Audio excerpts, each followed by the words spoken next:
Je voulais partager cela avec vous tous.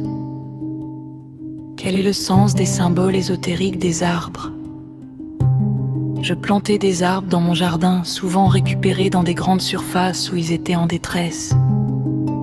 Ils m'ont appelé et maintenant ils gardent ma maison. Et ils me parlent. Analbidia, appelé arbre à soie, évoque la beauté éphémère de notre présence sur Terre.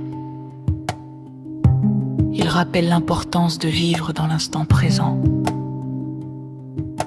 Un olivier associé à la paix, la sagesse et à l'immortalité.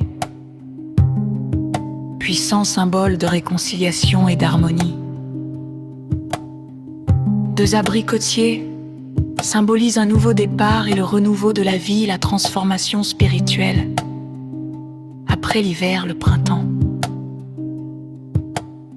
Deux arbres de Judée incarnent la dualité de la vie, la beauté et la tristesse, et les cycles de la mort et de la renaissance, le passage de l'ombre à la lumière. Ces feuilles en forme de cœur rappellent l'importance de l'amour en ce monde. Un laurier sauce protège, il est utilisé dans divers contextes spirituels et mystiques, ce qui lui confère de forts pouvoirs magiques à manipuler selon l'art divin. Un sapin, symbole de vie éternelle et de résilience. Un jasmin étoilé évoque la connexion avec le cosmos et les mystères de l'univers, utilisé dans des rituels pour attirer l'amour par sa capacité à fleurir la nuit. Ainsi la nuit porte la cape du messager divin. Un jasmin jaune rayonne une fréquence de chaleur et de prospérité, liée à l'amour et à l'amitié. Il incite à l'optimisme. Un mandarinier, chance et réussite. Si on vous offre une fleur ou une branche de mandarinier, alors sachez que c'est un geste de bon augure, apportant joie et succès à celui qui le reçoit. Je sais que je n'ai pas assez de ma vie ici-bas. Pour espérer un jour voir l'apogée de leur croissance, ils vont vivre, pour certains, plusieurs siècles. J'ai 65 ans, et bientôt je rentrerai à la maison.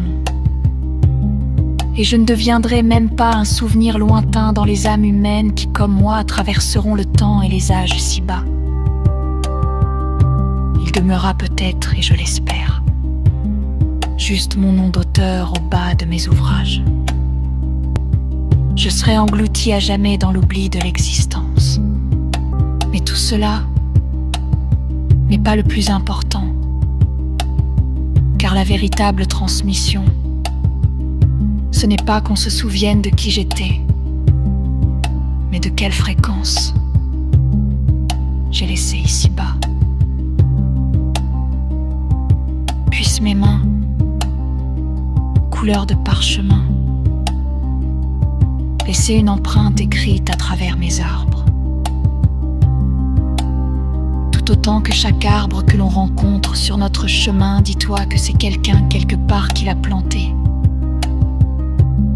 Pour toi et moi. J'ai planté mes arbres pour des âmes que je ne connaîtrai jamais. L'arbre, ce géant d'amour de notre mère, la terre, restera le messager éternel.